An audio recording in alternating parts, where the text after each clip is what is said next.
Dear students, आज की इस वीडियो में हम 10th क्लास की प्रोज के second chapter a letter to God की स्टडी करेंगे, जिसको जी.एल. फ्यूएंट्स ने लिखा है। स्टूडेंट्स, आज हम इस लेसन की सिर्फ हिंदी में फुल स्टोरी की स्टडी करेंगे।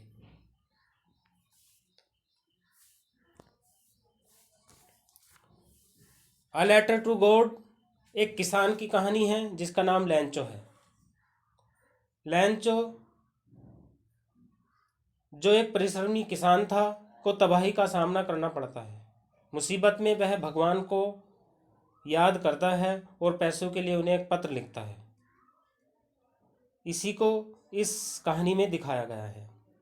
जहाँ लैंचो रहता था, वह घर जो संपूर्ण घाटी में केवल एक ही था, एक निचली पहाड़ी की चोटी पर स्थित था। उस ऊंचाई से व्यक्ति नदी और पके हुए अनाज के खेत देख सकता था, जो ऐसे फूलों से आच्छादित थे जो सदैव अच्छी फसलों की आशा बांधते थे। धरती को यदि जरूरत थी तो केवल बौछार या धीमी वर्षा की। पूरी सुबह लैंचो, जो अपने खेतों को अच्छी तरह से जानता था, ने सिवाय उत्तर पूर्व आकाश की ओर देखने के और कुछ नहीं किया था। लैंचो भविष्यवाणी करता है, प्रिय, अब वास्तव में हमें कुछ वर्षा का जल मिलेगा। महिला जो खाना बना रही थी उत्तर दिया, हाँ, यदि भगवान ने चाहा तो। बड़े लड़के खेतों में काम कर रहे थे, जबकि छोटे लड़के घर के पास खेल रहे थे। तभी उनकी माँ उन्हें आवाज़ देती है, खाने के लिए आ जाओ। भोजन के समय, ठीक जैसा कि लैंचो ने भविष्यवाणी की थी, वर्षा की बड़ी बड़ी बूंदें गिरने लगीं। उत्तर पूर्व में बड़े बड़े पहाड़ जैसे बादल आते हुए दिखाई दिए। हवा में ताजगी और भीनी भीनी सुगंध थी। वह व्यक्ति बाहर चला गया।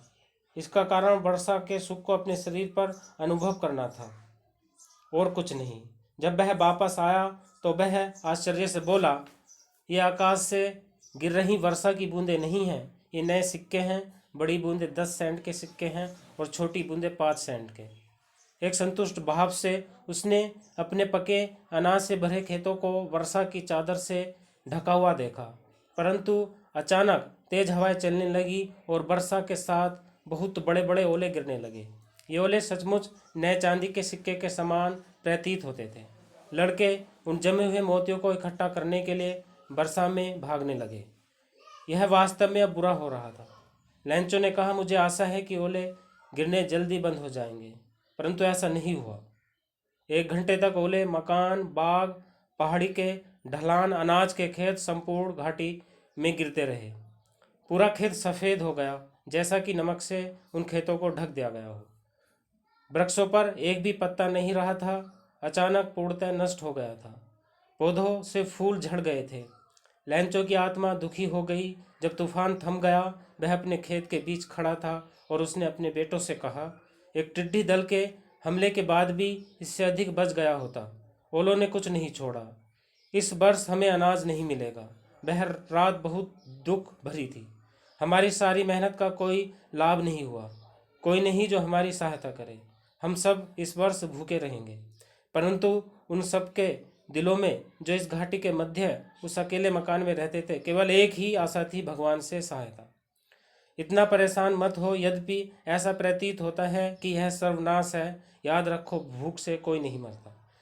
कहते तो ऐसा ही है, भूख से कोई नहीं मरता। सारी रात लैंचो एकमात्र आशा के बारे में सोचता रहा, भगवान की सहायता, जिसकी आंखें, जैसा कि उसे शिक्षा दी गई थी, सब कुछ देखती हैं, यहाँ तक कि अंतर आत्मा को भी। लैंचो मनुष्य होते हुए भी एक बैल था, जो खेतों में एक पशु की तरह काम करता था, किंतु फिर भी वह लिखना जानता था। अगले रविवार को सवेरे वह एक पत्र लिखने लगा, जिसे वह स्वयं शहर ले जाकर पत्र पेटिका में डालेगा। यह भगवान के नाम एक पत्र से कम नहीं था। भगवान, उसने लिखा, यदि तुमने मेरी सहायता नहीं की तो मुझे, मेरे परिवार को इस वर्ष भूखा रहना पड़ेगा। मुझे अपने खेतों में दोबारा बीज बोने के लिए तथा अगली फसल आने तक गुजारा करने के लिए 100% चाहिए, क्योंकि ओलों के तूफान ने मेरी सारी फसल को नष्ट कर दिया है। लिफाफा उसने लिया और उस पर लिखा, भगवान को। पत्र को लिखने में डाला और दुखी सा शहर चला गया। डाकघर पहुंचकर उसने लिफाफे पर टिकट लगाया और इसे पत्र पेटिका में डाल दिया। एक कर्मचारी जो डाकिया था और डाकघर के कार्य में भी सहायता करता था, अपने अधिकारी के पास हंसता हुआ गया और उसे भगवान के नाम वाला पत्र दिखाया। अपने पोस्टमैन के रूप में सारे सेवा काल में उसने कभी ऐसा पता नहीं देखा था। डाकपाल एक मोटा हंसमुख व्यक्ति था। वह भी जोरों से हंसने लगा, परंतु शीघ्र ही वह गंभीर हो गया और पत्र को अपने मेज पर थपथपाते हुए बोला, कितना अटूट विश्वास है, काश मुझे भी उस आदमी जैसा विश्वास होता। उसने यह पत्र लिखा जिसने ये पत्र लिखा है, जो भगवान से पत्र व्यवहार कर रहा था। अतः लेखक का भगवान में विश्वास दिखाने के लिए डाकपाल के मन में एक विचार आया। उसने सोचा पत्र का उत्तर दिया जाए, परंतु जब उसने उसे खोला तो यह स्पष्ट था कि इसका उत्तर देने के लिए सद्भावना, कागज और रोशनाई के अतिरिक्त कुछ और भी चाहिए।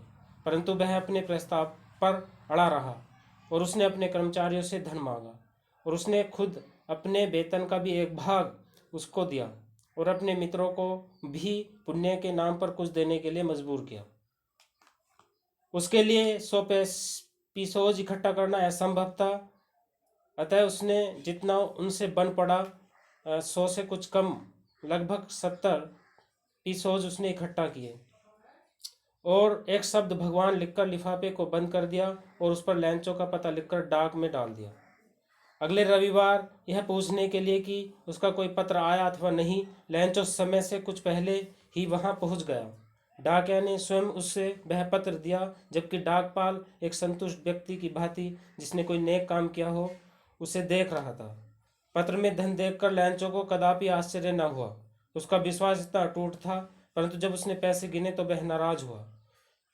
उसने कहा भगवान गलती नहीं कर सकता था और न ही लैंचो ने जितना मांगा था उसे देने से इनकार कर सकता था। तत्काल लैंचो खिड़की पर कागज और रोशनाई मांगने लगा और उसने मेज पर बैठकर पत्र लिखना शुरू किया। अपने विचारों को व्यक्त करने के लिए उसे प्रयास करना पड़ा, जिसके कारण उसका माथा सिकुड़ रहा था। जब उसने पत्र समाप्त किया, वह खिड़की पर टिकट खरीदने गया और उसने टिकट पर थूक लगाया और तब उसे अपनी मुट्ठी के दबाव से लिफाफे पर चिपका दिया। जैसे ही वह पत्र डाक पेटिका में गिरा, डाकपाल उसे खोलने के लिए गया। उसमें लिखा था, भगवान, मैंने जितनी राशि के लिए कहा था उसमें से केवल 70 पीसोज ही मेरे पास पहुँचे हैं। मुझे शेष धन भी भेजो, क्योंकि मुझे इसकी बहुत अधिक आवश्यकता है। परंतु यह मुझे डाक द्वारा मत भेजना, क्योंकि डाक घर के कर्मचारी धोखेबाज हैं। और वह इतना लिखकर अपना नाम लिख देता है, लैंचो। और इसी तरह यहाँ पर कहानी समाप्त होती है।